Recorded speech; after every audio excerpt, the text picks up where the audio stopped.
للناس كافة بشيرا ونذيرا وداعيا إلى الله بإذنه وسراجا منيرا أما بعد فقد قال الله تعالى في كلامه المجيد وفرقانه الحميد أعوذ بالله من الشيطان الرجيم بسم الله الرحمن الرحيم وإذا قيل لهم آمنوا كما آمن الناس قالوا أنؤمن كما آمن السفهاء ألا إنهم هم السفهاء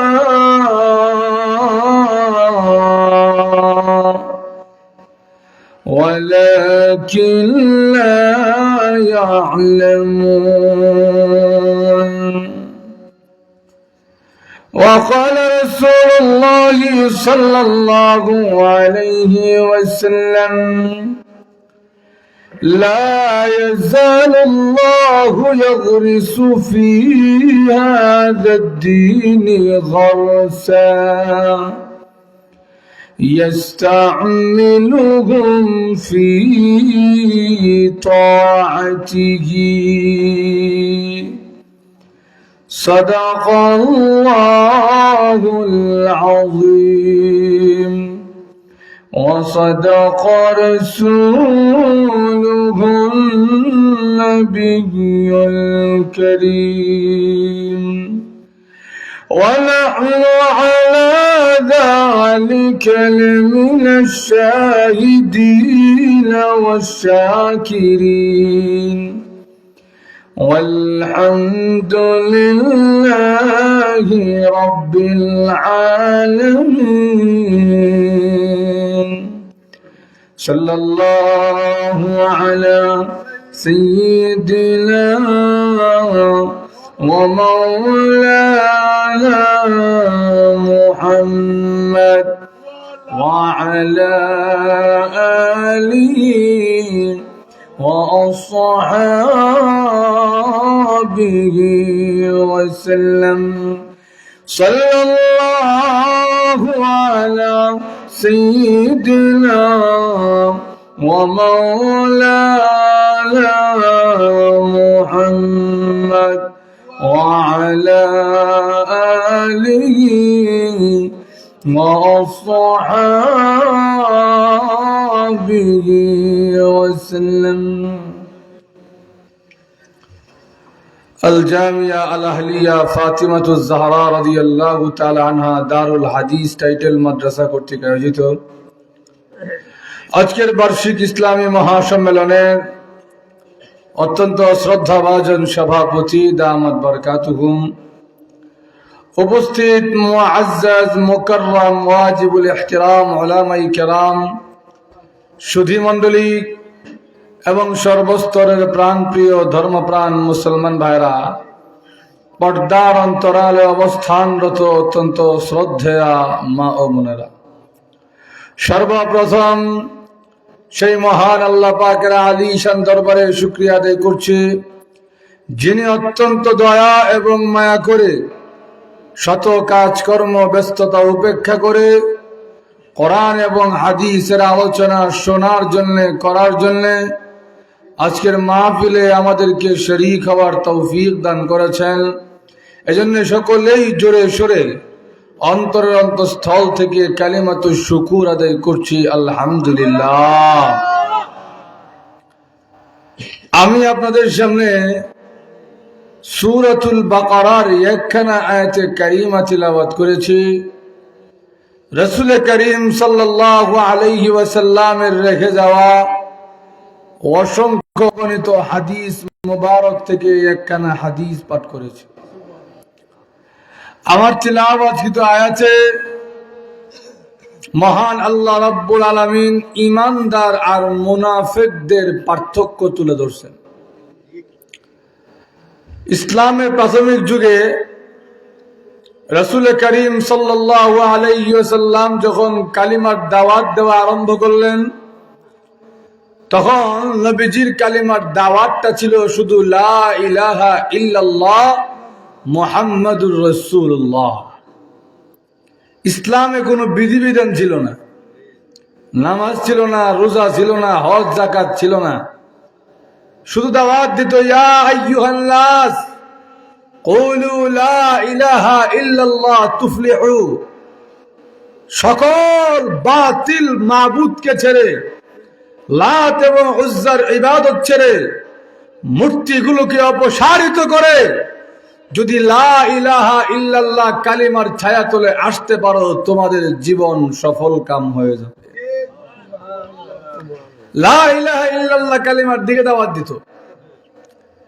তখন দেখা যায় রাসূল করিম সাল্লাল্লাহু আলাইহি ওয়াসাল্লামের হাতে অনেক মানুষই মুসলমান হয়েছে। কিন্তু আস্তে আস্তে যখন আল্লাহ রাব্বুল আলামিন বিধান নাজিল করা আরম্ভ করলেন, আস্তে আস্তে বিধান আরম্ভ হলো, হুজুর এখন যারা কালিমা পড়বে নামাজও পড়তে হবে, এখন থেকে যারা কালিমা পড়বে পর্দা করতে হবে, এখন থেকে যারা কালিমা পড়বে রোজা রাখতে হবে। এভাবে যখন একটা একটা করে বিধান নাজিল হওয়া আরম্ভ হইল, কিছু লোক দেখা যায় মনে মনে হয় আগেই বলা আছে, আগে নামাজ আসেন না, রোজা আসেন না, ভালোই আসেন, লা ইলাহা ইল্লাল্লাহ বলতাম, মুসলমান হয়ে যেতাম। এই যে দলটা মুসলমানের লেবাস ধরছে, ঠিক আছে, কিন্তু আসলে মুসলমানদের কৃষ্টি কালচার ভালো লাগে না, মুসলমানদের বিধিবিধান ভালো লাগে না, ইসলামের বিধিবিধান ভালো লাগে না, আল্লাহর কথা মতো জীবন পরিচালিত করতে ভালো লাগে না। এই দলটাকে ওই মুনাফিকের দল বলা হয়। একটু জোরে বলেন। লেবাস ধরছে ইসলামে, দেখলে বোঝা যায় মুসলমান। আমাদের সমাজেও দেখবেন এমন কিছু লেবাসদারি লোক আছে না? সুদও খায়, ঘুষও খায়, আবার বাজারের দোকানে বয়ে মাথে সুদ খাইতাম পারি, ঘুষ খাইতাম পারি, ইমানটা বড় শক্ত। এমন হয় না? আমাদের লোকে যারা মসজিদে যায়, এরা সবাই কি আপনার মনে করেন মুসল্লি?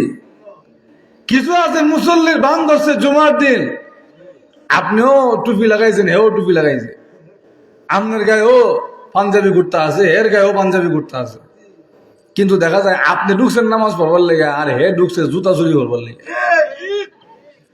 ধরে বলেন ঠিক না? ওই যুগে রাসূল করিম সাল্লাল্লাহু আলাইহি ওয়াসাল্লামের যুগে এমন একদল মুনাফিক ছিল, রাসূল করিম সাল্লাল্লাহু আলাইহি ওয়াসাল্লামের সামনে মুসলমানের বান ধরতো, ভিতরে ভিতরে ছিল ইসলামের সবচাইতে বড় শত্রু। সবচেয়ে বড় শত্রু কেন? দেখেন, আপনার ঘরের শত্রু যতটুকু ক্ষতি করতে পারে, বাহিরের শত্রু কিন্তু এতটুকু ক্ষতি করতে পারে না। জোরে বলেন ঠিক না? ঘরের শত্রু জানে কোন সময় খান, কোন সময় ঘুমান, কোন সময় ঘর থেকে বেরোন, কোন সময় ঘরে আসেন, সব জানে। ওই মুনাফিকরা মুমিনের লেবাস ধরার কারণে রাসূল সাল্লাল্লাহু আলাইহি ওয়াসাল্লাম এবং মুসলমানদের সঙ্গে উঠা বসা ছিল, আসা যাওয়া ছিল। এজন্য মুসলমানদের ঘরের খবর বাহিরে কাফেরদের কাছে নিয়ে পৌঁছাইতো। আল্লাহ কোরআনের আয়াত নাজিল করে বলেন, ওগো নবীজি, কাফের মুশরিক না, বরং এই মুনাফিক যারা, এই মুনাফিকদেরকে আমি আল্লাহ জাহান্নামের সবচেয়ে নিচে রাখবো। একটু জোরে বলুন না। আল্লাহ নিজে কোরআনে বলছেন, ইন্নাল মুনাফিকিনা ফিদ-দারকিল আসফাল ফিদ-দারকিল আসফালি মিনাল নার।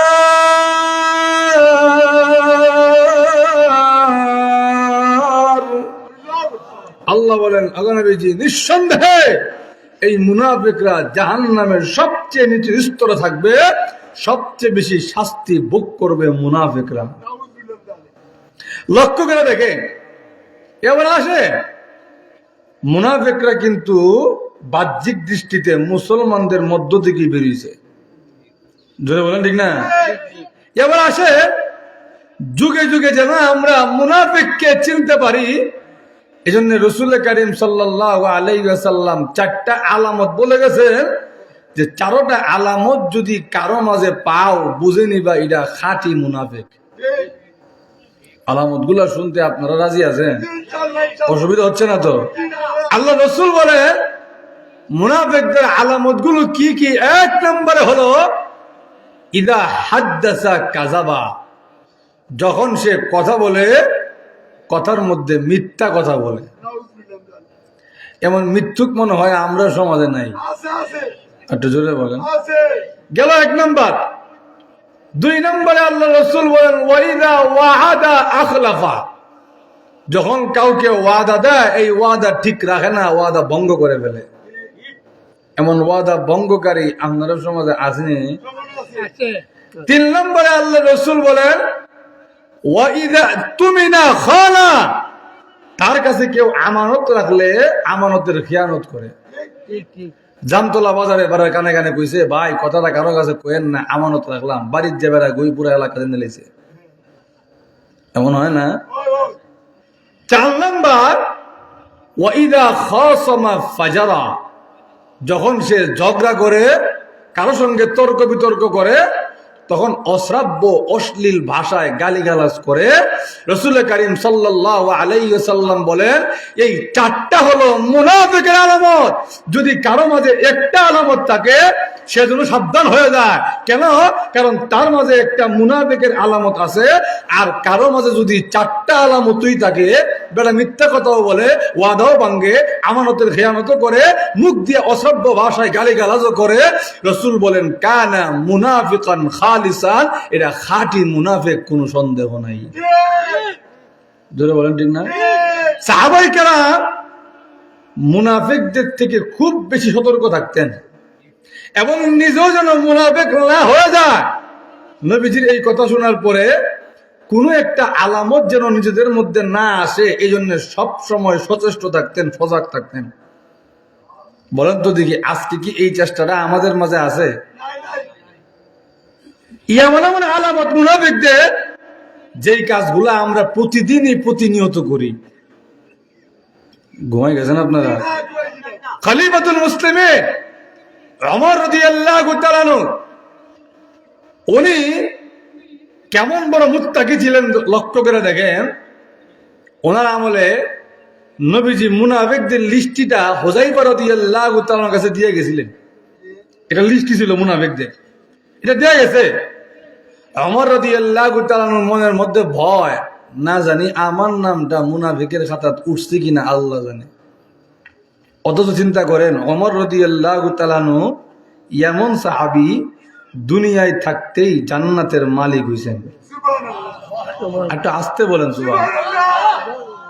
আল্লাহর নবী বিশ্ব নবী রাহমাতুল লিল আলামিন বলেন, আমি একদিন স্বপ্নে দেখি ইযা রাআইতুনি ফিল জান্নাহ, একদিন আমি স্বপ্নে দেখি বিশ্ব নবী জান্নাত ভ্রমণ করতে গেলাম।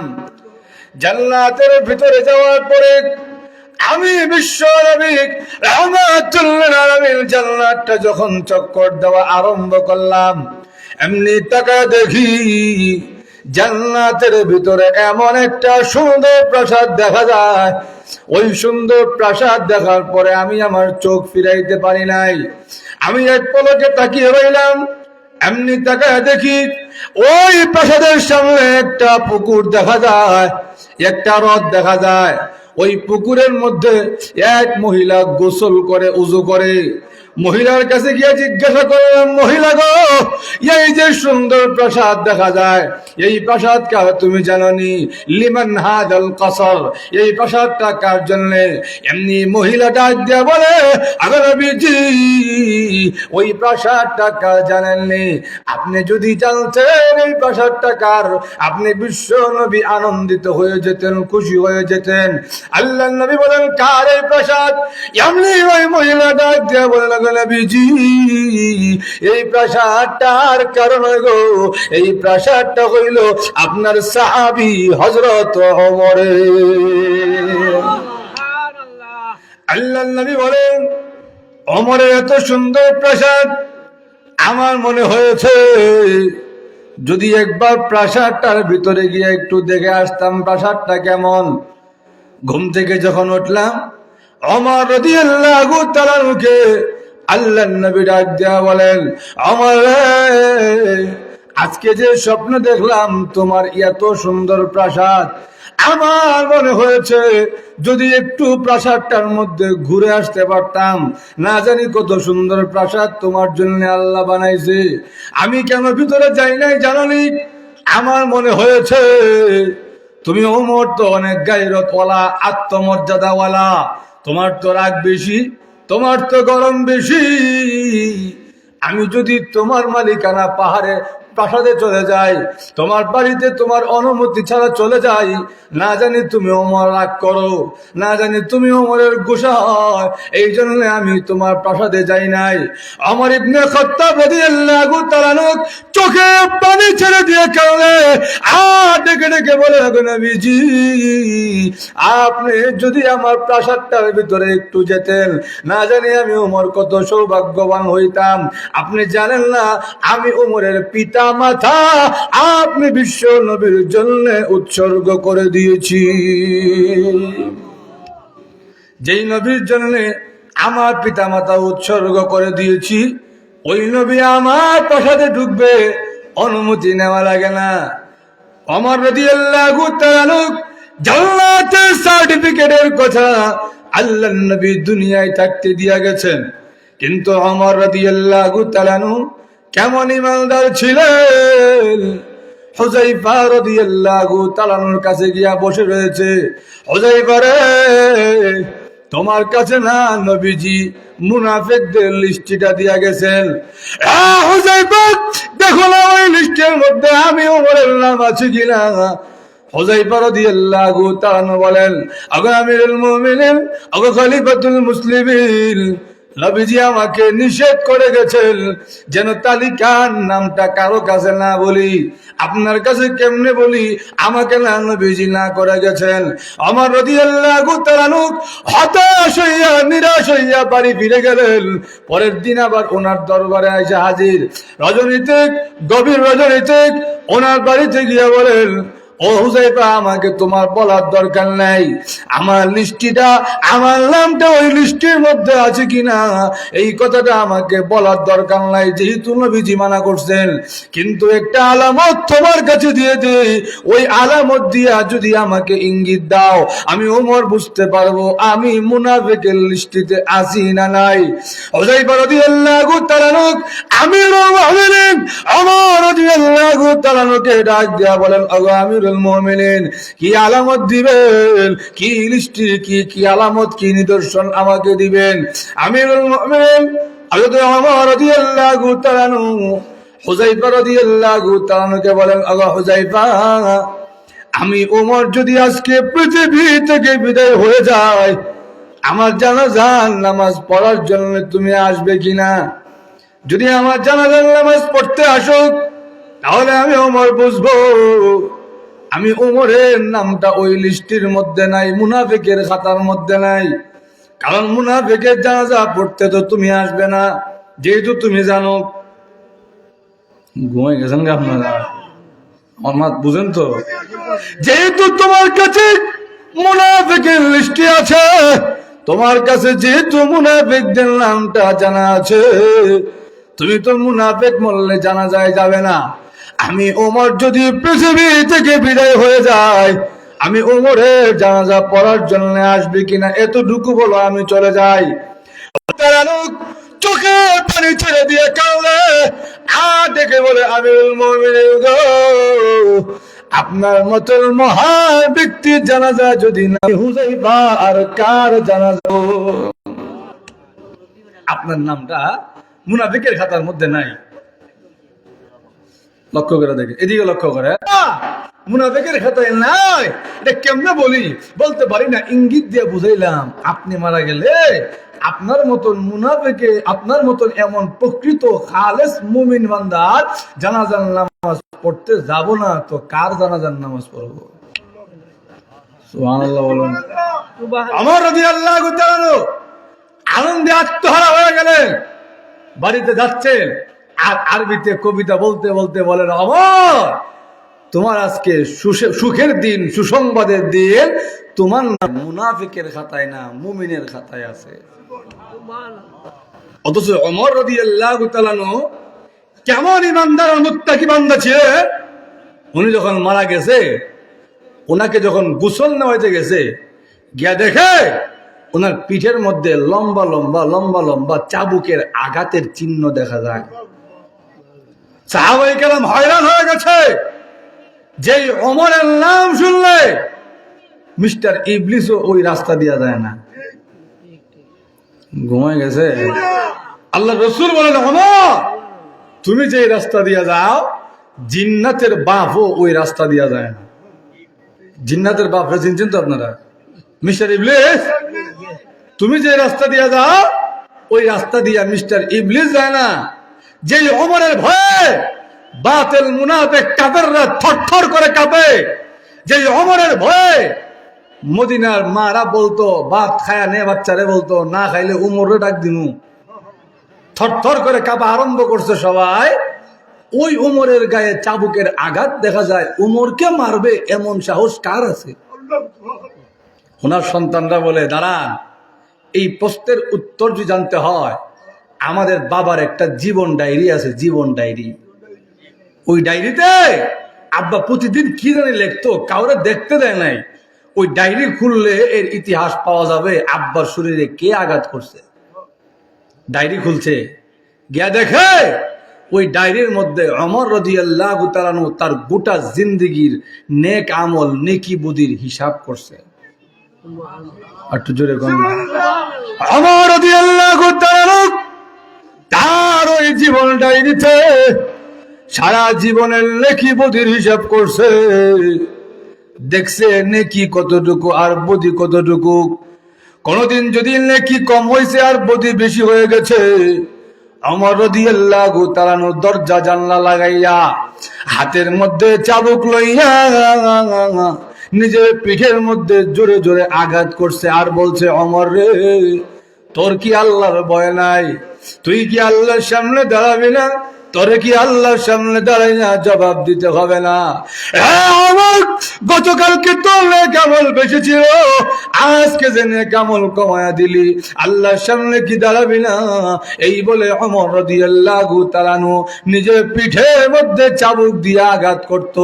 ভাইরা আমার, লক্ষ্য করে দেখুন, যেই বিষয়টা আমি আপনাদেরকে বুঝাইয়া দিতে চাই, আল্লাহ রাব্বুল আলামিন আমার তেলাওয়াত কি হয়েছে ইমানদার আর মুনাফিকের পরিচয় তুলে ধরেছেন। আল্লাহর নবীও মুনাফিকদের খাসলত, মুনাফিকদের আলামত তুলে ধরেছেন। এই জন্য আমরাও মুসলমান হিসাবে, আল্লাহর নবীর উম্মত হিসাবে, সাহাবায়ে কেরামের উত্তরসূরি হিসাবে আমাদের মধ্যে যেন মুনাফিকি না ঢুকে, এই বিষয়েও খেয়াল রাখার দরকার আছে। বলেন ভাই আমার, লক্ষ্য করে দেখে, লক্ষ্য করে দেখে। এই জন্য আজকে আমাদের গোটা সমাজে ইমানদার দাবি করি বুকে থাবা দিয়া 95% মুসলমানের দেশ। আসলে খুঁজা দেখেন কত পার্সেন্ট মুসলমান? জোরে বলেন, ঠিক না? হ্যাঁ, আমার ইমানদার যে হয়, সচ্চা ইমানদার যে হয়, যার ইমানের মধ্যে মুনাফিকের খাসলত থাকে না, যার ইমানের মধ্যে মুনাফিকদের অভ্যাস থাকে না, আল্লাহ রাব্বুল আলামিন ওই বান্দার প্রশংসা স্বয়ং কোরআনে আয়াত নাজিল কইরা করছেন। সুবহানাল্লাহ। একটু জোরে বলেন সুবহানাল্লাহ। আর যদি মুনাফিক হয় তাহলে তার অবস্থা কেমন হবে, এই শোচনীয় অবস্থার কথাও আল্লাহ কোরআনে বলছেন। জোরে বলেন ঠিক না?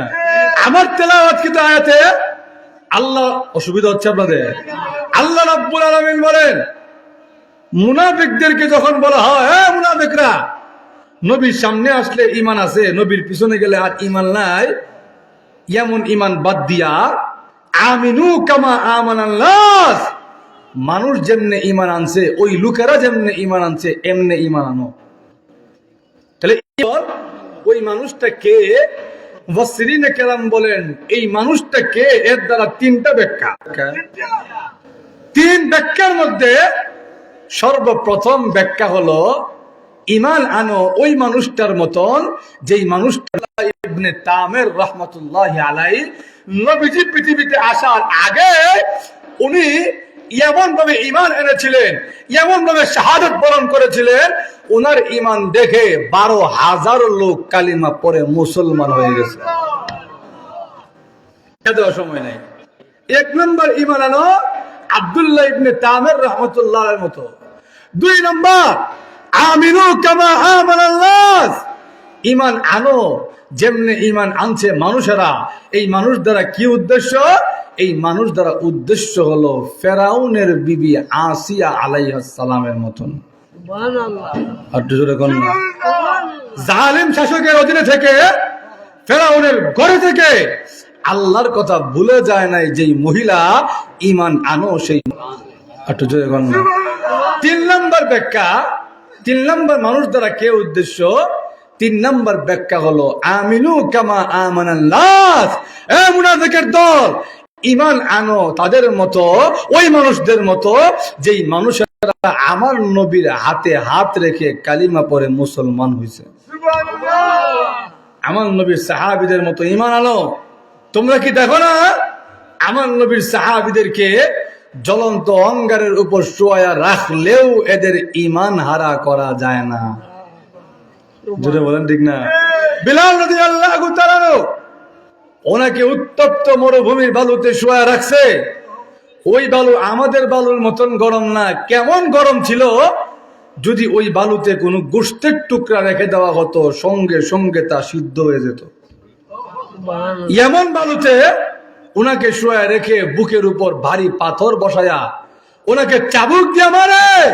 বিলাল, শাস্তি চলতে থাকবে ততক্ষণ পর্যন্ত, হাত্তা তাকফুরা বি মুহাম্মদ, যতক্ষণ না পর্যন্ত তোমার নবী মুহাম্মদ সাল্লাল্লাহু আলাইহি সাল্লামকে অস্বীকার না করবে, তোমার আল্লাহর ইবাদত ছেড়ে আমাদের খোদা লাত এবং উজ্জার ইবাদত না করবে, অতক্ষণ পর্যন্ত তোমার উপর শাস্তি চলতে থাকবে। বিলাল রাদিয়াল্লাহু তাআলা চিৎকার দিয়া বলেন, আহাদ আহাদ, আমি আমার নবীকে অস্বীকার করব দূরের কথা, আমার আল্লাহর ইবাদত ছাড়ব দূরের কথা। রে বেঈমান কাফেররা শুনে রাখ, এমন উত্তপ্ত বালুতে শুয়ে থেকে বুকের উপর ভারী পাথর নিয়েও আমি বিলাল সাক্ষ্য দিলাম আমার আল্লাহ এক, কোনো সন্দেহ নাই। এর নাম হলো ঈমানদার। জোরে বলেন ঠিক না? আবু বকর সিদ্দিক রাদিয়াল্লাহু তাআলা বিলাল রাদিয়াল্লাহু তাআলার পাশে দিয়া যায়, আর ডাক দিয়া বলেন, বিলাল রে, আমাদের আল্লাহ তো এমন আল্লাহ, আল্লাহকে জোরে ডাকলে যেমন শুনে, আমার আল্লাহকে আস্তে ডাকলেও মহান আল্লাহ শুনে। জোরে বলেন ঠিক না? সাহাবায়ে কেরাম নবীজির কাছে গিয়া বলে, নবীজি, আল্লাহ কি আমাদের কাছে না দূরে? যদি কাছে হয় আল্লাহকে আস্তে আস্তে ডাকবো, আর যদি দূরে হয় আল্লাহকে জোরে জোরে চিৎকার করে ডাকবো।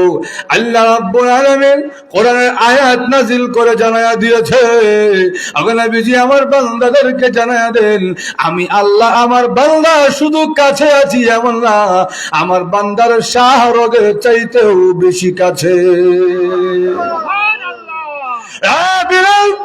আল্লাহকে এত জোরে ডাকার দরকার নাই।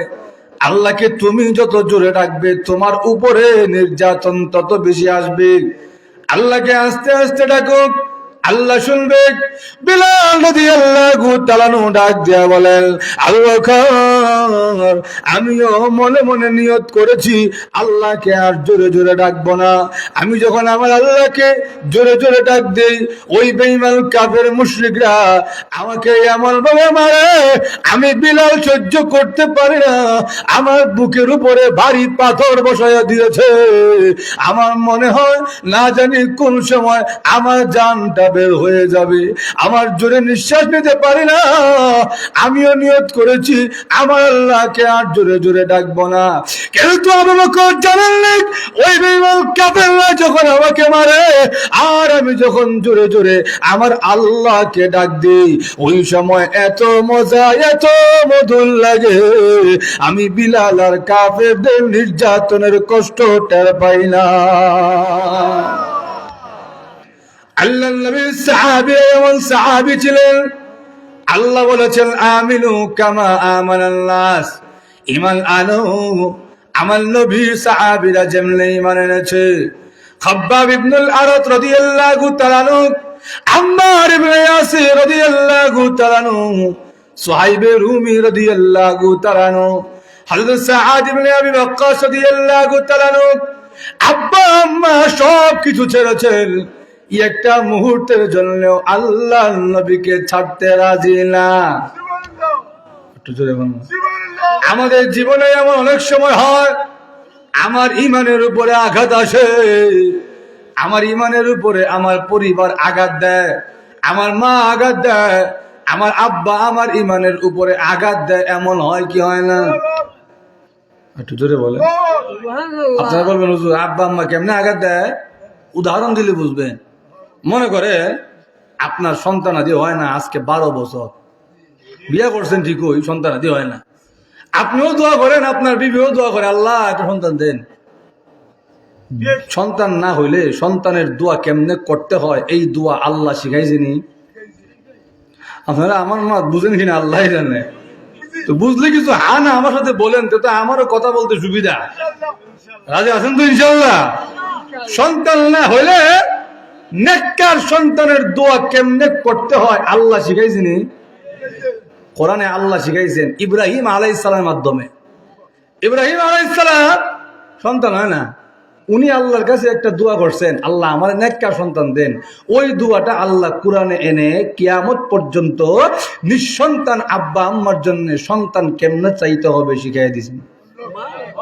বলবো? অসুবিধা হচ্ছে না তো? আল্লাহ শিখাই দিয়েছেন। ইব্রাহিম আলাইহিস সালাম দোয়া করে, রব্বি হাবলি মিনাস সালিহিন,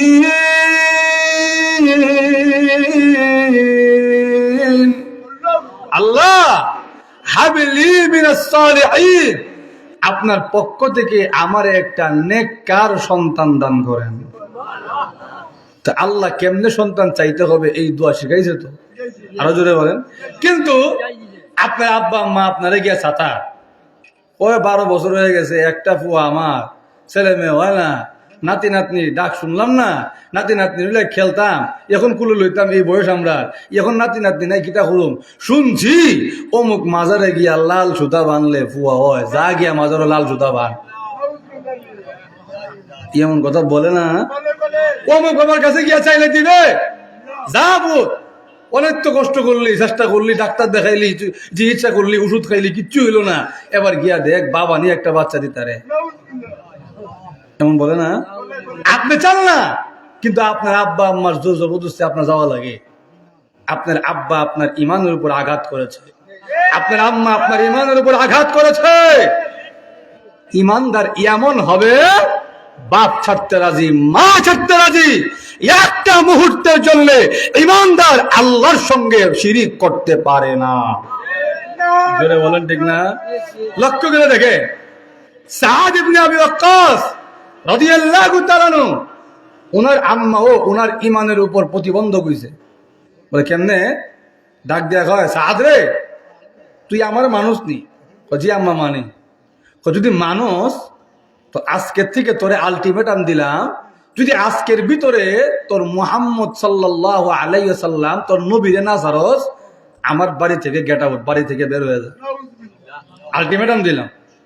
সাদ রাদিয়াল্লাহু তাআলা মুস্কি হাসি দিয়া কয়, আম্মা এত সহজ আলটিমেটা, আমি তো ভাবছি না জানি কি বলবে। আপনার বাড়ি কেন, তামাম পৃথিবী ছাড়তে পারবো, রসুলকে ছাড়তে পারবো না। মা কয়, না না বুঝছি, আলটিমেটাম সহজ হয়ে গেছি।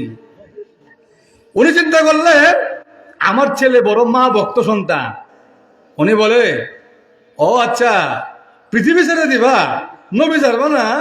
আচ্ছা ঠিক আছে, এবার দেখি তোমার কাছে কে বেশি প্রিয়, তোমার মা বেশি প্রিয় না তোমার নবী বেশি প্রিয়? তুই যদি তোর নবীরে না ছাড়স, 3 দিন পর্যন্ত আমি মা সময় দিলাম, এই 3 দিনের ভিতরে আমি কিচ্ছু খাবো না, না খেয়ে মারা যাবো। উনি ছিলেন মা ভক্ত সন্তান, মার জন্য পাগল। ঠিকই দেখা গেছে, 1 দিন 2 দিন গিয়া 3 দিন যাচ্ছে, ওনার মা 1 ফুটা পানিও মুখে দেন নাই, না খেয়ে যান যায় যায় অবস্থা। উনি পাহাড়ের দিকে গিয়া চোখের পানি ছেড়ে কান্দে, আল্লাহ আমি তো আপনারও ছাড়তে পারবো না, আমার মারও ছাড়তে পারবো না। আল্লাহ আমি তো নবীরও ছাড়তে পারবো না, আমার মারও ছাড়তে পারবো না। আল্লাহ আমি করবোটা কি? আল্লাহ কোরআনে আয়াত নাজিল করে বলছেন, যদি কেউ মন থেকে আল্লাহকে ভয় করে, সে বিপদে পড়লে বিপদ থেকে উদ্ধারের রাস্তা আল্লাহ তাকে দেখায় দেয়। উনি যে বিপদে পড়ছে, রাস্তা দেখাইবেন কে? আল্লাহ ওনার অন্তরে একটা বুদ্ধি ঢেলে দিয়েছে। উনি আইসে ওনার মার কাছে, মা যখন দেখে 2 দিন পার হয়ে 3 দিনের মাথায় আমারও জান যায় যায় অবস্থা, আমার ছেলে আমার কাছে আইসে, মনে হয় এখন আমার কানে কানে এসে বলবে, আম্মা খানি খেয়ে ফেলেন, আমি নবীকে বিদায় দিয়ে আসছি, এই কথা বলবে। মা কয়, কি করতে আইছো তো আমার রুমে?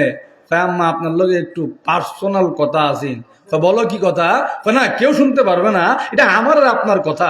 সবাই রুম থেকে বের করছে, দরজা লাগাইছে। মা মনে মনে খুশি যে এমন কথা সবার সামনে কেমনে বলবে, মনে হয় আমার একা একা বলবে, আম্মা নবীবাদ আপনারে নিলাম, এমন কথা বলবে। এমনি সাদ রাদিয়াল্লাহু তাআলা আনহু ওনার মুখটা মার কানের কাছে নিছে। মা আল্লাহ তো আপনাকে মাত্র একটা জীবন দিয়েছেন গো মা, আল্লাহ যদি আপনাকে 100টা জীবনও দান করতেন, আর প্রত্যেকটা জীবন যদি গো মা না খেয়ে খেয়ে নষ্ট করে দিতেন গো, তথাপি আমি সাদ একটা মুহূর্তের জন্যও ঈমান হারা হইতাম না। মা কয়, আমি ভাবলাম কি কইল কি, আমি তো ভাবছি করবো কানে কানে যে আম্মা ইমান ছেড়ে দিছি, খানি হ্যাঁ হ্যাঁ, এত বোঝা যায় নবীকেও ছাড়বে না। আবার দেখা যায় আমার বাড়ি ছেড়ে দিবে, নবীকে ছাড়বে না। তামাম পৃথিবী ছাড়বে, নবীকে ছাড়বে না। মা ছেড়ে দিবে, নবীকে ছাড়বে না। এতে বোঝা যায় আমি মরলেও হে নবীকে ছাড়বো না, তো আর না খাইয়া মরে লাভ নেই। কি গো কে কই আছো, আমার খাওয়ান দিলাও। ঠিকই দেখা গেছে ওনার ভাই আম্মারা মার মুখে খানি উঠাই দিছে। উনি নবীজির দরবারে আসছে, মনটা খারাপ, না জানি আম্মা না খেয়ে মরে গেছে কে জানে। নবীর দরবারে আসছে, নবীজি মুচকি মুচকি হাসি দিয়া কয়, সাদ বাড়িতে এমন কি কাম করে আইছো, তোমার ব্যাপারে আল্লাহ কোরআনের আয়াত নাজিল করছে। আল্লাহ আয়াত নাজিল করে এই সমস্যার সমাধান কি আল্লাহ শিখাইয়া দিছে।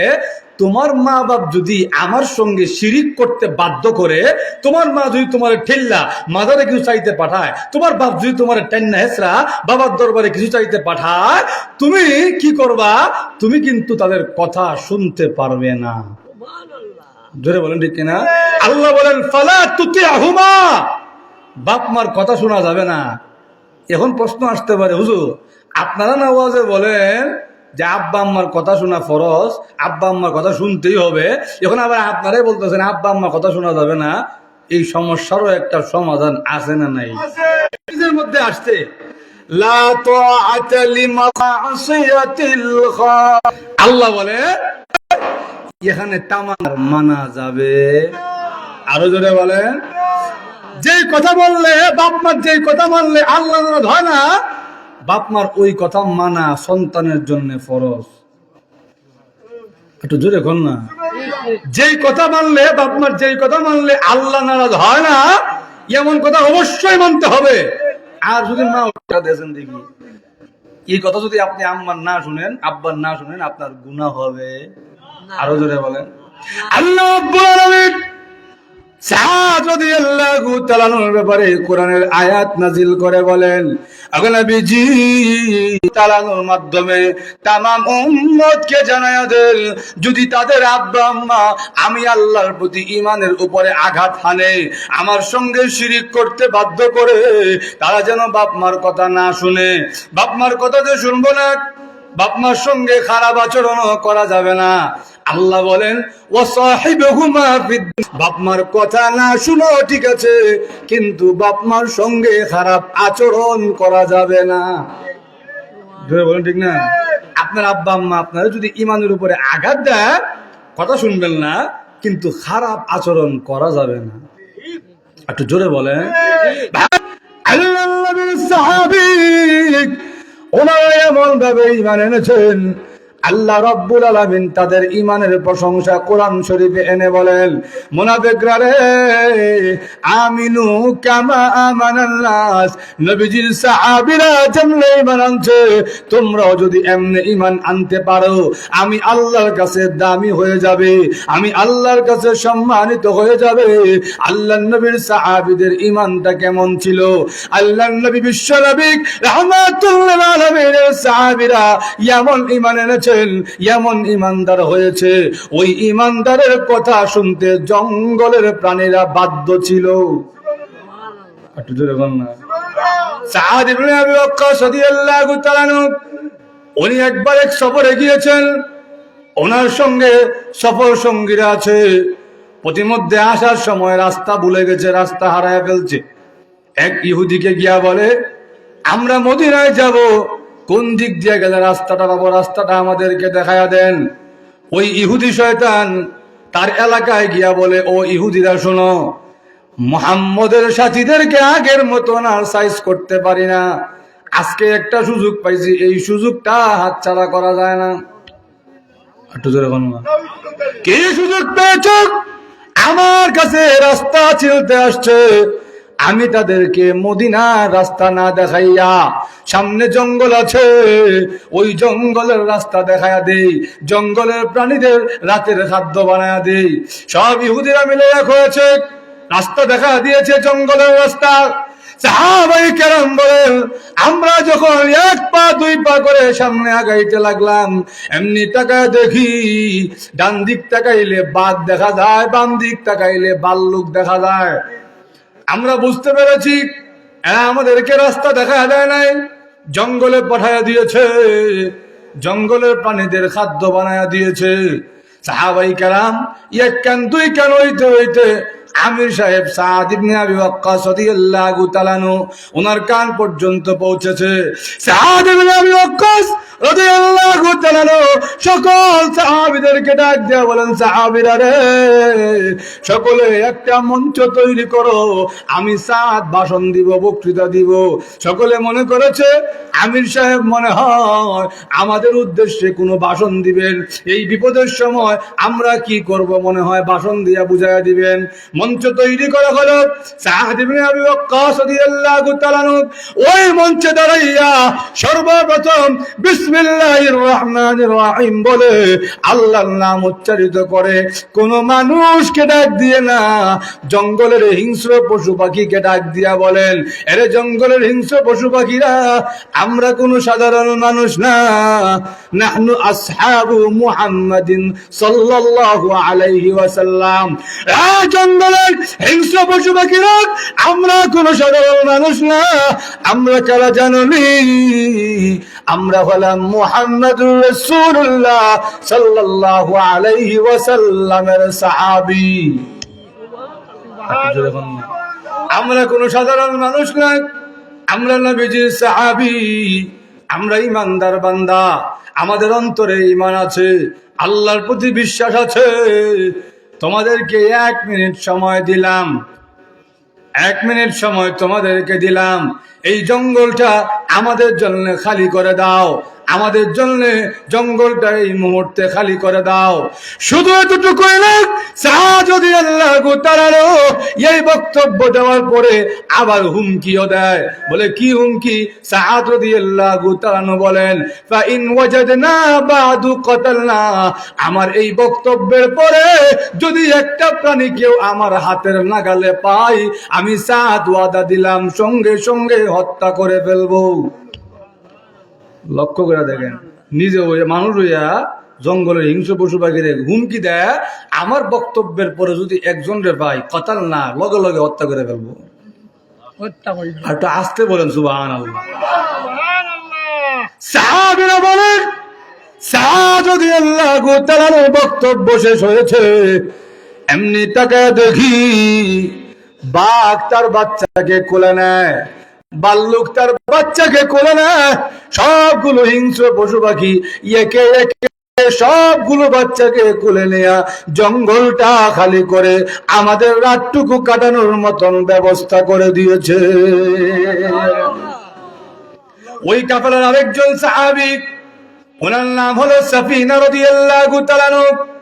সাফিনা রাদিয়াল্লাহু তাআলা, ওনার অভ্যাস ছিল সাহাবায়ে কেরামের মালগুলো নিজের কাঁধে নিয়ে নিতেন। সফরে যখন যেতেন, কারো হাতে যদি কোনো বোঝাই দেখতেন, কোনো গাট্টি যদি কারো হাতে দেখতেন, তার হাত থেকে টান দিয়া নিজের কাঁধে নিয়ে নিতেন, ইকরাম করতেন। ওই সাফিনা রাদিয়াল্লাহু তাআলা সাহাবীদের মালগুলো ওনার কাঁধে থাকার কারণে ওনার আসতে একটু দেরি হয়েছে। উনি যেই মাত্র জঙ্গলের ভিতরে ঢুকবেন, এমনি তাকায় দেখে একটা নেকড়ে বাঘ ওনার সামনে দাঁড়ায় গিয়েছে। হাদিসের মধ্যে এসেছে আদরাকাহু যিবু, একটা নেকড়ে বাঘ ওনার সামনে দাঁড়াইছে। উনি ডাক দিয়া বলেন, আমি বুঝে ফেললাম নেকড়ে বাঘ আমাকে আক্রমণ করার জন্য রেডি হয়ে গেছে। আমি ডাক দিয়া বললাম, এরে নেকড়ে বাঘ, আমাকে চিনো না, আমি কোন সাধারণ মানুষ না, ইন্নী মিন আসহাবি মুহাম্মদ সাল্লাল্লাহু আলাইহি ওয়াসাল্লাম, আমার সাহাবীরা আগে চলে গিয়েছে, আমিও কিন্তু সাধারণ কোনো মানুষ না, আমি কোনো বেঈমান ইহুদি খ্রিস্টান না, আমিও নবীর একজন সাহাবী, আমিও আল্লাহর একজন ইমানদার বান্দা। যেই মাত্র এই কথা বলেছে, এমনি তাকায় দেখে ওই নেকড়ে বাঘ আর আক্রমণ করতে আসে না, এমনি তার পিছনটা, তার লেজটা সাহাবীর দিকে ফিরাইয়া লেজটা এমনি ঘুরায় আর বুঝায়, ও নবীর সাহাবী, তোমার কোনো চিন্তা নাই, কোনো টেনশন নাই, তোমার সাহাবীরা আগে চলে গিয়েছে, তুমি মনে করো না যে তুমি পথ হারাইয়া ফেলেছো। এই জঙ্গলের রাস্তাঘাট আমি ভালো করে চিনি, তোমার সাহাবীদের পর্যন্ত আমি নেকড়ে বাঘ রাস্তা দেখাইতে দেখাইতে পৌঁছায়া দেই। আল্লাহ রাব্বুল আলামিন বলেন, আমিনু কামা আমানান নাস, নবীজির সাহাবীরা যেমনি ঈমান আনছে, ঈমান একদিকে, তাম পৃথিবী আর একদিকে, নবীজির সাহাবীরা যেমনি ঈমান এনেছে, এরকম ভাবে যদি তোমরাও ঈমান আনতে পারো, নবীর সাহাবীদের কথা অনুযায়ী যদি বাঘ ভাল্লুক চলে, যেই আল্লাহ তাদেরকে এমন শক্তি দিয়েছে, ওই আল্লাহ এখনো আছে না নাই? একটু জোরে বলেন। লক্ষ্য করে দেখুন, আয়াতের শেষে গিয়া আল্লাহ রাব্বুল আলামিন বলেন, এই দাওয়াত যখন দেওয়া হয়, মুনাফিকরা বলে, নবীজির হাতে হাত রেখে যারা মুসলমান হয়েছে তারা সকলেই হলো নির্বোধ, বুঝে না, ব্যাককল। একটু জোরে বলেন না। যদি নবীজির হাতে হাত রেখে মুসলমান যারা হয়েছে তারা ব্যাককলই না হইতো, তা তো মুহাম্মদের হাতে হাত রাখতো না, কারণ মুহাম্মদের কোনো সম্পদ নাই, কোনো ধন সম্পদ নাই, রাজনৈতিক চেয়ার নাই, পদ পদবি নাই, আর আমরা আবুল হাবের সঙ্গে আছি, আবু জাহেলের সঙ্গে আছি, উতবা, শাইবা, ওয়ালিদ ইবনে মুগিরা আমাদের পক্ষে আছে, আমরা শক্তি বেশি। নাউজুবিল্লাহ বলবেন না। আমরা যদি নবীজির হাতে হাত রেখে মুসলমান হই, তাহলে তো আমরাও নির্বোধ হয়ে যাই, আমরা নির্বোধদের মতো বোকাদের মতো ঈমান আনবো না। আল্লাহ রাব্বুল আলামিন কোরআনের আয়াত নাযিল করে বলেন, গো নবীজি আপনার সাহাবীদেরকে এরা নির্বোধ ডাকে, এরা জানে না যারা ঈমান আনে নাই এরাই প্রকৃত নির্বোধ। যারা ঈমানদার না, যারা ঈমান ছাড়া আল্লাহর দরবারে হাজির হবে এরাই প্রকৃত নির্বোধ। কেন নির্বোধ? কিয়ামতের কঠিন ময়দানে আল্লাহর সামনে দাঁড়াইয়া দেখবে, দুনিয়ার জীবনে যদি ঈমানটা থাকতো, দুনিয়ার জীবনে যদি মুসলমান থাকতো, চিরকাল জাহান্নামবাসী হওয়া লাগে না। সুবহানাল্লাহ বলেন, ঈমানদার যদি হয় চিরকাল জাহান্নামবাসী হওয়া লাগে। শুধু ঈমানটা না আনার কারণে, শুধু ঈমানদার না হওয়ার কারণে চিরকাল জাহান্নামবাসী হয়ে যায়, জান্নাত থেকে মাহরুম হয়ে যায়। এজন্য আল্লাহ বলেন, ওগো নবীজি আলা ইন্নাহুম হুমুস সুফাহা, যারা ঈমান আনে নাই এরাই হলো প্রকৃত নির্বোধ, ওয়ালাকিন লা ইয়ালামুন, আসলে বুঝবার মতন ক্ষমতা এদের নাই। সুবহানাল্লাহ, একটু জোরে বলেন ভাইরা আমার। এজন্য আসুন আল্লাহ রাব্বুল আলামিন এই ঈমান আর মুনাফিকের, ঈমানদার আর মুনাফিকের পার্থক্য আমাদের সাথে তুলে ধরছেন। ঈমানদার ওই ব্যক্তি যেই ব্যক্তি ঈমান আনে সাহাবায়ে কেরামের মতন, যেই ব্যক্তি এমন ঈমান আনে যেই ঈমানের সামনে গোটা দুনিয়া দাঁড়ায় গেলেও ঈমানদারের ঈমান নড়াইতে পারে না। জোরে বলেন ঠিক না? রাজি আছেন তো ইনশাআল্লাহ? এমন ঈমানদার হইতে রাজি আছেন তো ইনশাআল্লাহ? আমাদের ঈমানের উপরে চতুর্দিক থেকে আক্রমণ আসবে, চতুর্দিক থেকে আঘাত আসবে, কিন্তু আমরা তো ঈমান আনছি নবীর সাহাবীদের ঈমানের মতন। জোরে বলেন ঠিক না? নাকি তা আপনারা শুধু জন্মগত মুসলমান থাকবে? একটা মুসলমান আছে জন্মগত মুসলমান, হে বাপের নাম সবির আলী, মার নাম আমেনা বেগম, হে হইছে মা মুসলমান, আমিও মুসলমান, নামাজ নাই রোজা নাই কিচ্ছু নাই। জোরে বলেন ঠিক না? এমন মুসলমান দ্বারা আল্লাহ রাব্বুল আলামিন সামনের জীবনে ইমাম মাহদী আলাইহিস সালামের কাফেলায় যখন সৈন্য লাগবে, তখন এই মুসলমানদেরকে নিবেন না যেই মুসলমানরা ঈমান আনছে নবীর সাহাবীদের মতন, ওই মুসলমানরাই হবে আগামীর ইমাম মাহদী আলাইহিস সালামের কাফেলার সৈন্যবাহিনী। বলেন ঠিক কি ঠিক না ভাইরা আমার? এজন্য আজকে আমার এতটুকুই কথা, আসেন মুনাফিকি খাসলত যেন আমাদের মধ্যে না থাকে, আমরা যেন খালেস মুমিন হতে পারি। রাজি আছেন তো ইনশাআল্লাহ? ভাইরা আমার, আজান হয়ে যাবে, আজানের একটা দিয়া আমাকে কর্তৃপক্ষ বলছে মাদ্রাসার অনেক হাজত আছে, কিছু হাজতের জন্য আপনাদের সামনে কিছু হাজত পেশ করা।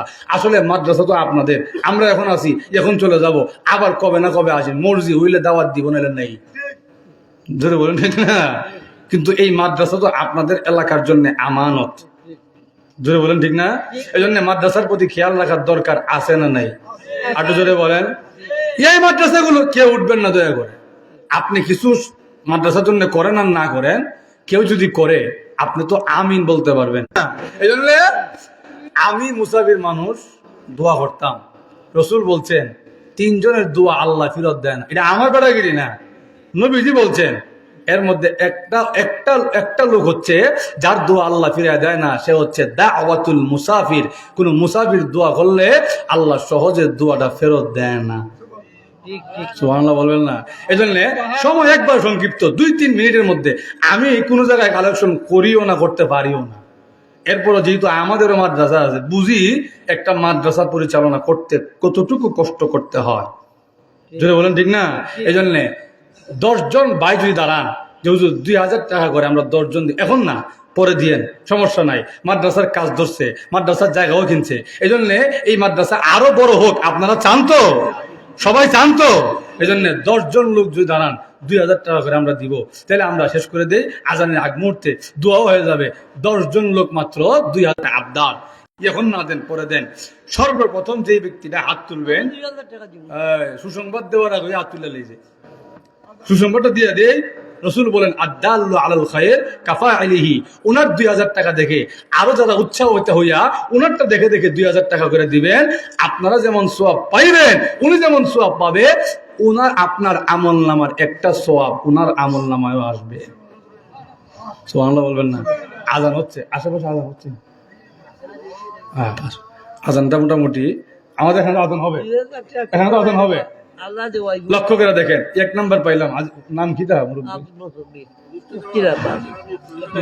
মুতাহিন সাহেবের আব্বা, মাশাআল্লাহ, নারী তাকবীর। আল্লাহ আমাদের এই মুরব্বীর হায়াতের মধ্যে বরকত দেন, আল্লাহ সিহাতের আফিয়াতের মধ্যে বরকত দেন। আল্লাহ ওনার বাল বাচ্চা, আল্লাহু আকবার, ওনার ছেলে মাদ্রাসার মুতামিম, বাপ মারা গেলে বাপের কবরের সামনে দাঁড়াইয়া সন্তান একটা রেখে গেছেন দোয়া করার জন্য। আল্লাহ ওনার হায়াতের মধ্যে বরকত দেন, আল্লাহ ওনার সিহাতে আফিয়াতের মধ্যে বরকত দেন, ওনার বাল বাচ্চা আওলাদ সবাইকে আপনি দিনের জন্য কবুল আর মঞ্জুর করেন। সংক্ষেপে আগান দিয়ে দিছে, আমিও চলে যেতাম। আল্লাহ আর কেউ নাইনি, আজান দিয়ে লাইছে সংক্ষেপে, এখন দিতে হবে না, বাদে দিয়ে সমস্যা নাই। সুবহানাল্লাহ। আল্লাহ বলছেন ইন তানসুরুল্লাহ ইয়ানসুরকুম, যদি তোমরা আল্লাহর রাস্তায় আল্লাহর দ্বীনে সাহায্য করো আল্লাহও তোমাদেরকে সাহায্য করবেন। যদি বলেন ঠিক না? আমার আব্বাজান রহমতুল্লাহ আলাইহি আমার শুধু চিনেন যে এমন না, অন্তর থেকে মহব্বতও করেন। যদি বলেন ঠিক না? আমার আব্বা বলতেন চৈত মাসে দেখবেন টিউবওয়েলে পানি উঠে না, চাপ দিলে কেট করে একটা আওয়াজ হয়। এই কেটের বাংলা কি? টিউবওয়েল কি বলতে চায়? টিউবওয়েল বুঝাইতে চায় আমারে যাইতে লাভ নাই, তোমার যদি পানি দরকার হয় এক বদনা পানি আগে আমার ভিতরে দেও, এরপর যত বালতি মন চালু হয়ে যাও। যদি বলেন ঠিক না? এই আয়াতের ব্যাখ্যা হলো এটা, ইন তানসুরুল্লাহ ইয়ানসুরকুম, আল্লাহ তোমার সাহায্যের মুখাপেক্ষী না, কিন্তু তুমি আল্লাহর রাস্তায় সাহায্য আগে দেও। ইয়ানসুরকুম, আল্লাহ বলেন আমি ওয়াদা দিলাম অবশ্যই তোমারে সাহায্য করব। এই জন্য আমরা সাহায্য দরকার আছে তো? আপনাদের দরকার না সাহায্য? সাহায্য দরকার আছে তো? এই জন্য ভাই আর কে আছে সংক্ষেপে সংক্ষেপে বলে দিলে আমিও বিদায়, আপনারাও বিদায়। আজান হবে, জামাত হবে। আব্দুল মতিন সাহেবের ছেলে শাহ আলম সাহেব সৌদিতে এখন 500 টাকা দিচ্ছে। আচ্ছা, আব্দুল মতিন সাহেবের ছেলে তাই 500 টাকা দিয়েছেন। আল্লাহ তার দানকে কবুল আর মঞ্জুর করেন। আল্লাহ দানের খবর সোনার মদিনায় পৌঁছায় দেন, জিন্দা মুর্দা সবরে মাফ করে দেন। সকলেই বলেন আমিন। আর কে আছেন ভাই? রুশন মিয়া খয়েরপুর 1000 টাকা দিবে। রোশন মিয়া খয়েরপুর 1000 টাকা দিবেন। আল্লাহ উনার দানকে কবুল আর মঞ্জুর করেন। আল্লাহ দানের খবর সোনার মদিনায় পৌঁছায় দেন। আল্লাহ জিন্দা মুর্দা সবরে মাফ করে দেন। সকলেই বলেন আমিন। বোনেরা খুব অসুস্থ, বিদেশে থাকি। আপনার নামটা? আমি ডাক্তার ইমদাদুল্লাহ। আমাদের ডাক্তার ইমদাদুল হক, তার বোন একজন অসুস্থ, তার শিফার জন্য সকলের কাছে দোয়া চাইছেন, 500 টাকা দান করছেন। আল্লাহ দানকে কবুল আর মঞ্জুর করেন, দানের খবর সোনার মদিনা পৌঁছায় দেন। সকলেই বলেন আমিন। কে উঠাউঠি করবেন না, পরিবেশটা নষ্ট করবেন না। কিছুক্ষণ সময়, আর সর্বোচ্চ 2-3 মিনিট। আমিও যাইতাম আরেক জায়গায়, আমার তো তার আরো বেশি। এরপরেও ইনশাল্লাহ মাদ্রাসা যদি কিছু ফায়দা হয়, আমার 5 মিনিটের জন্য মাদ্রাসা যদি কিছু ফায়দা হয়, তাহলে আমার 5 মিনিটের চাইতে মাদ্রাসার দাম বেশি। জোরে বলেন ঠিক না? এই জন্যে আমরা তো মেহমান, আমরা আপনার কাছে চাইলাম, আপনারা যদি আমাদেরকে ওই রেসপন্সটা না দেখান তাহলে আমরা কমু না, এলাকার মানুষ দেখলাম দাম দিল না। জোরে বলেন ঠিক না? আর আছেন নি কেউ মাঝখান থেকে কেউ একজন সাহস করে হাত তুলেন না? সিমেন্ট কিছু হইতো নি, দান হইতো। হ্যাঁ আচ্ছা, সিমেন্ট যদি দরকার হয়, সিমেন্ট যদি দরকার হয় তো সবার আগে কইলাম আমি 1 ব্যাগ সিমেন্ট দিব। আপনারা খুশি তো? আমি 1 ব্যাগ সিমেন্ট দিব ইনশাল্লাহ। যদি নগদ করে এখন দিব, আর যদি বাদ এখন তো বাদে দিব। আমি 1 ব্যাগ সিমেন্ট, আমার ভাই মিসবা ভাই গোয়ালা বাজার মাদ্রাসার মুতামিম সাহেব তাইন দিবেন 1 ব্যাগ সিমেন্ট। নারে তাকবীর। এখন আপনারা বলেন সিমেন্ট কে কে দিবেন? 1 bag cement, 2 bag cement, 5 bag cement, 10 bag cement? ওই জাহাঙ্গীরের মাতা আফতারুন্নেসা 1000 টাকা দিবে। জাহাঙ্গীরের মা আখতারুন্নেসা 1000 টাকা। ও পিছনে কে? নাম কি আপনার? কয় বস্তা? 1 বস্তা সিমেন্ট। নাম কি? 1 বস্তা সিমেন্ট। ওই পিছনে ভাই আমাদের মুরব্বী 2 ব্যাগ সিমেন্ট। মিজাবে নগদ দিলাইছে। মাশাআল্লাহ, আল্লাহ দানকে কবুল আর মঞ্জুর করুন। আর কে আছেন? সিমেন্ট এই যে আমাদের ভাই কে, উনি কি, ওনার নামটা নাম কোন ভাই? 1 ব্যাগ সিমেন্ট। আমাদের আরেক মুরব্বী, উনি আরেক ব্যাগ সিমেন্ট। আল্লাহ ওনাদের দানকে কবুল আর মঞ্জুর করেন। এই দানকে উসিলা করে কিয়ামতের দিন নাজাতের ফরমান করে দেন। সকলেই বলেন আমিন। আফতাব আলী 1 বস্তা। আফতাব আলী 1 বস্তা। আরেকজন আছেন দক্ষিণ পাড়া। তানকে আফতাব আলী কইছে। শাহেদ আলী 1 বস্তা। আলী 1 বস্তা লাগবে। শাহেদ আলী 1 বস্তা। আর আমাদের উনি তার নাম কি? অসাধারণ হইছে জায়েদ আলী ফটো মিয়া এক বস্তা ফটো মিয়া ফটু মিয়া এক বস্তা, সাবেক মেম্বার। আল্লাহ যারা দান করতেছে সকলের জন্য দোয়া থাকলো, আপনি দানকে কবুল আর মঞ্জুর করেন। আল্লাহ কিয়ামতের দিন দানকে নাজাতের উসিলা বানান, সকলে বলেন আমিন। আহমদ এক বস্তা খালেদ আহমদ এক বস্তা, আজান হয়ে যাচ্ছে, শেষ করে দিলে ভালো। খালেদ আহমদ এক বস্তা, মোহাম্মদ জিলু মিয়া 2 বস্তা জিলু মিয়া 2 বস্তা সাহেব, 2 বস্তা। আল্লাহ জিলু মিয়া সাহেবকে আপনি কবুল আর মঞ্জুর করেন। আল্লাহ দানকে উসিলা করা জিন্দা মতো সব মাফ করে দেন, সকলে বলেন আমিন। ইনশাআল্লাহ আমার মা আবার মাগফিরাত লইন 5 বস্তা দিবেন আমাদের ডাক্তার সাহেব তান আব্বা আম্মার মাগফিরাত কামনায় 5 বস্তা সিমেন্ট দিবেন। মার হাবা না রে তাকবীর। আল্লাহ দানকে কবুল আর মঞ্জুর করেন। আল্লাহ ডাক্তার সাহেবের আব্বা আম্মার কবরকে জান্নাতের বাগান বানান, সকলে বলেন আমিন। আর কেউ আসেননি? আব্বার জন্য, আম্মার জন্য, নিজের আত্মীয় স্বজনের জন্য, নিজের জন্য, নিজের সন্তানাদির জন্য মাদ্রাসায় দান করবেন। ও নাম কি ও আর নাম দেখুন কে ওর নাম কি তখন? না না ও জিওর ইসলাম নুরুল ইসলাম নুরুল ইসলাম সাহেব, এক বস্তা তার আব্বা আম্মার জন্য নুরুল ইসলাম ভাই এক বস্তা। আল্লাহ দানকে কবুল আর মঞ্জুর করেন। আল্লাহ দানের খবর সোনার মদিনা পৌঁছায় দেন। আমাদের ভাই 20 টাকা দিচ্ছেন। আল্লাহ দানকে কবুল আর মঞ্জুর করেন, দানের খবর সোনার মদিনা পৌঁছায় দেন, সকলে বলেন আমিন। আজান হয়ে গেছে, আমাদের এখন আজান হবে, জামাত হবে। মৌলানা জয় খালি জয় কারি সাহেব হুজুর এক বস্তা সিমেন্ট দিবেন। আল্লাহ কারি সাহেবের হায়াতের মধ্যে বরকত দেন, সিহাত আফিয়াতের মধ্যে বরকত দেন। আল্লাহ জিন্দা মুর্দা সবরে মাফ করেন, সকলে বলেন আমিন। আজান হবে, জামাত হবে, জামাতের পরে দেশ বরেণ্য ওলামায়ে কেরাম এখানে বয়ান করবেন। সকলেই বয়ান শুনে ইনশাআল্লাহ বাড়িতে রওনা করব। আল্লাহ আমাদের তৌফিক দান করুক। ওয়া আখিরু দাওয়ানা আলহামদুলিল্লাহি রাব্বিল আলামিন।